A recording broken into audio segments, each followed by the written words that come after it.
आज हम लोग देखने वाले हैं दिल्ली सल्तनत।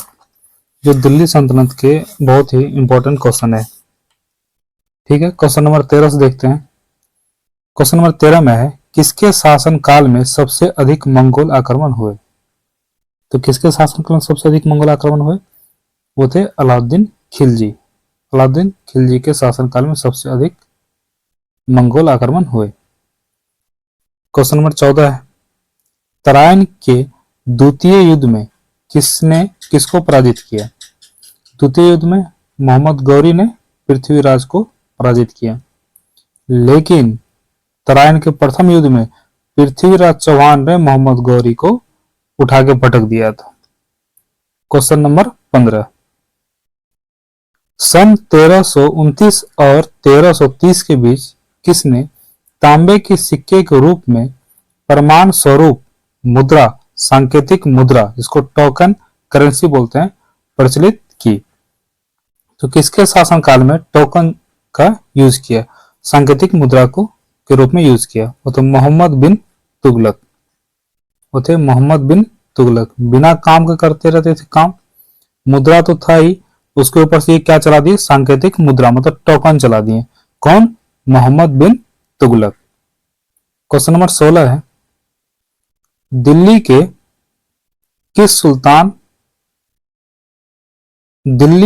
किस सुल्तान को इतिहासकारों ने विरोधों का मिश्रण बताया?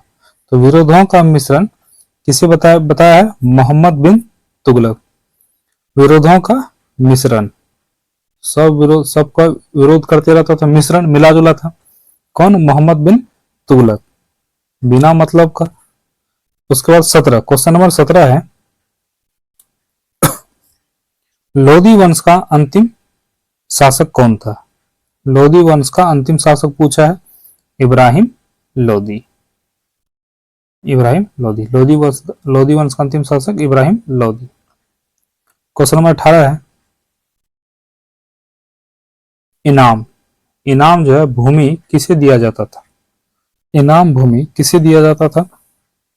वो था विद्वान और धार्मिक व्यक्ति को। विद्वान और धार्मिक व्यक्ति। क्वेश्चन नंबर 19 है, उत्तरी भारत की प्रथम मुस्लिम महिला शासक या दिल्ली पर राज करने वाली प्रथम महिला शासक थी, तो कौन थी? अच्छा सा आप सबको पता है, रजिया सुल्तान। ये बहुत अच्छा शासिका थी, लेकिन इसका 40वां दल मिलके इसको मरवा दिया गया। इसको? रजिया सुल्तान को। क्वेश्चन नंबर 20 है, दिल्ली के प्रथम सुल्तान कौन थे जिन्होंने दक्षिण भारत को पराजित करने का प्रयास किया? तो पूछा है, दिल्ली के प्रथम सुल्तान कौन थे जिन्होंने दक्षिण भारत को पराजित करने का प्रयास किया? दक्षिण भारत को पराजित करने का प्रयास किया, वो कौन थे? अलाउद्दीन खिलजी। अलाउद्दीन खिलजी। क्वेश्चन नंबर 21 है, यात्री इब्न बतूता आए थे, तो इब्न बतूता कहां से आए थे? वो कहां से आए थे? आए थे मोरक्को से। कहां से आए थे? मोरक्को से। इब्न बतूता कहां से आए थे? मोरक्को से आए थे। ये मोरक्को। क्वेश्चन नंबर 22 है, भारत पर प्रथम तुर्क आक्रमण करने वाला था, तो भारत पर तुर्क आक्रमण करने वाला कौन था? महमूद गजनवी। भारत पर प्रथम तुर्क आक्रमण करने वाला कौन था? महमूद गजनवी। महमूद गजनवी। और महमूद गजनवी जो थे, कितने बार भारत पर आक्रमण किए? 17 बार। क्वेश्चन नंबर 23 है, निम्नलिखित में से कौन अपने को बुत सिकन, मतलब मूर्ति भंजक कहता था? तो मूर्ति भंजक से कहते थे? महमूद गजनवी को। महमूद गजनवी। ये मंदिर लूटने उठने का काम था, मंदिर से पैसा, सोना चांदी सब चुराते थे। और बुत सिकन या मूर्ति भंजक कहा जाता है, किसको कहा जाता है? महमूद गजनवी। क्वेश्चन नंबर 14 है, महमूद गजनवी ने कौन से उपाधि धारण किए? महमूद गजनवी ने कौन से उपाधि धारण किए? वो किए यामिन उद दौला और आमीन उल मिल्लत, ये दोनों उपाधि धारण किया। साम्राज्य का दाहिना हाथ, मुसलमानों का संरक्षक, ये दोनों उपाधि धारण किया। यामिन उद दौला और आमीन उल मिल्लत। क्वेश्चन नंबर 25 है, महमूद गजनवी ने भारत में प्रथम आक्रमण किस राज्य के विरोध किया? तो महमूद गजनवी पूछा है कि भारत में प्रथम आक्रमण किस राज्य के विरुद्ध किया? कौन था वो? हिंदू शाही, मतलब ब्राह्मण शाही, हिंदू शाही। क्वेश्चन नंबर 26 है, हिंदू शाही राज्य की राजधानी थी, हिंदू शाही राज्य की राजधानी थी कहाँ थी? उद्भांडपुर, उद्भांडपुर या ओहिंद या वेहिंद। क्वेश्चन नंबर 27 है, महमूद गजनवी का भारत में अंतिम आक्रमण किसके विरुद्ध हुआ? तो महमूद गजनवी बता दिए 17 बार आक्रमण किया, तो किसके विरुद्ध अंतिम आक्रमण किया? जाट के विरुद्ध। महमूद गजनवी ने अंतिम आक्रमण किसके विरुद्ध किया? जाट के विरुद्ध। क्वेश्चन नंबर 28 है, हिंदू शाही राज्य का कौन सा शासक तुर्कों से बार बार पराजित होने के कारण गलानिवश आत्मदाह कर दिया? वो कौन था? जयपाल। क्वेश्चन नंबर 29 है,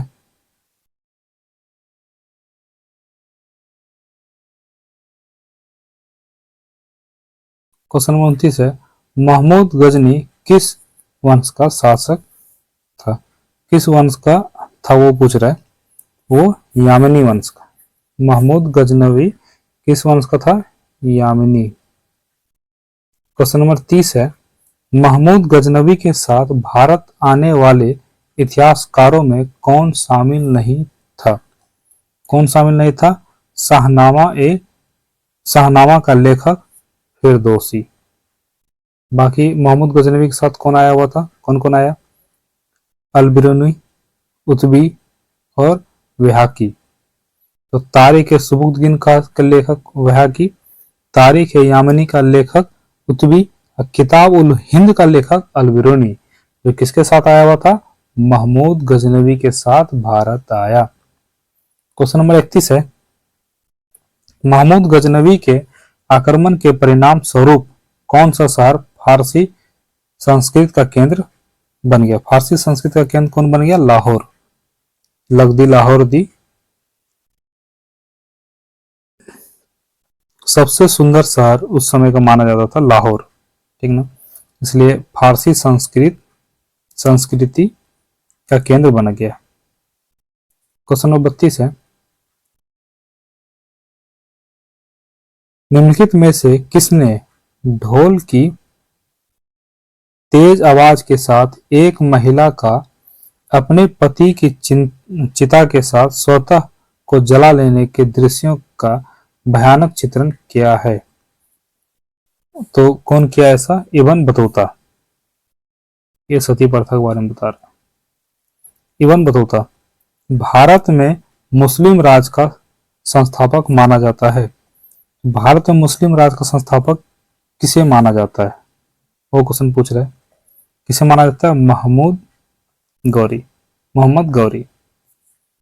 मोहम्मद गौरी। भारत में मुस्लिम राज का संस्थापक किसे माना जाता है? मोहम्मद गौरी। किसने इक्तादारी प्रथा चलाई? इक्तादारी प्रथा किसने चलाई? इल्तुतमिश। इक्तादारी प्रथा इल्तुतमिश।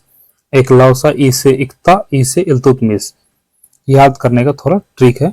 इक्तादारी इल्तुतमिश। लाख बख्श के नाम से जानने वाला भारतीय शासक कौन था? लाख बख्श। Question number 35, Qutbuddin Aibak.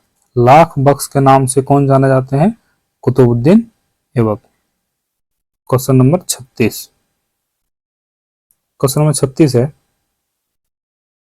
13वीं 13वीं सदी में सेना का सर्वोच्च अधिकारी होता था। तो 13वीं सदी में सेना का सर्वोच्च अधिकारी कौन होता था? खान। खान। क्वेश्चन नंबर 37 है, भारत में गुलाम वंश का संस्थापक कौन था? गुलाम वंश का शासक कौन था? कुतुबुद्दीन ऐबक। दिल्ली सल्तनत को वैसे भी ट्रिक है, गुलाब खिले तो सुगंध लो। गुलाम वंश, खिलजी वंश, तुगलक वंश, सैयद वंश और लोधी वंश। क्वेश्चन नंबर 38, कुतुब मीनार के कार्य को किसने पूरा किया था? कुतुब मीनार का कार्य किसने पूरा किया था? इल्तुतमिश ने। इल्तुतमिश ने कुतुब मीनार का काम पूरा करवा दिया। ये सब अलग अलग एग्जाम में पूछा हुआ क्वेश्चन है। क्वेश्चन नंबर 39 है, निम्न कांड में से दिल्ली का पहला तुगलक सुल्तान कौन था? दिल्ली का पहला तुगलक सुल्तान पूछ रहा है, कौन था? गयासुद्दीन तुगलक।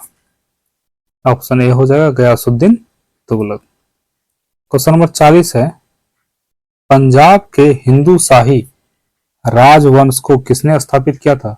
पंजाब के हिंदू शाही राजवंश की स्थापना किसने किया था? कल्लर। कौन किया था? कल्लर।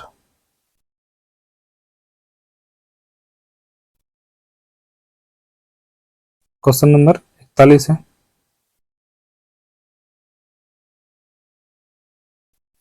वह रोमन सम्राट अगस्टस की भांति सावधान था कि वो दूसरों की तरह शक्तिशाली ना लगे और वो दूसरों के स्तर से अधिक ना लगे।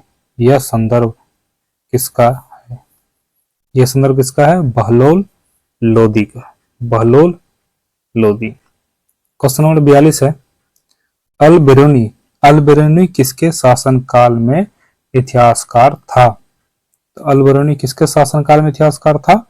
ऑप्शन ए हो जाएगा महमूद गजनवी। महमूद गजनवी के शासनकाल में कौन थे? ये इतिहासकार थे। सुमिलित करें, इसको मिलाना है। देखिए इसको आराम से मिलाते हैं। क्या बोला है? एक मिनट।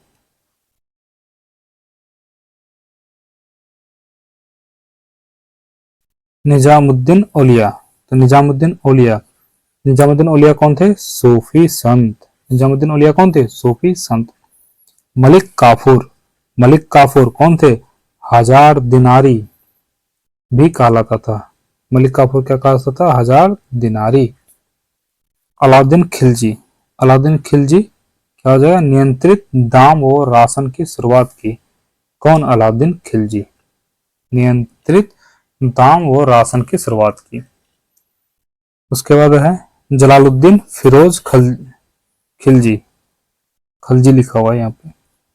ये हो जाएगा दास राजवंश उखाड़ फेंका। दास को कौन खत्म कर दिया? जलालुद्दीन फिरोज खलजी। दास को कौन खत्म कर दिया? अलाउद्दीन फिरोज। निजामुद्दीन औलिया कौन थे? सूफी संत।